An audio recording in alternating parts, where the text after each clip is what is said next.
Wendy and I are harvesting guavas. Ow, fuck. Dangerous in here. Oh yeah, look at all the guavas.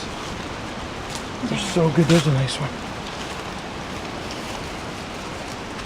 There's one. That's kind of mushy. That one's pretty mushy. That one's a good one. Yeah, some of them are pretty mushy. Put them in the fridge when Take you a bite of it now. Taste? I'm putting them in the fridge when I get home there.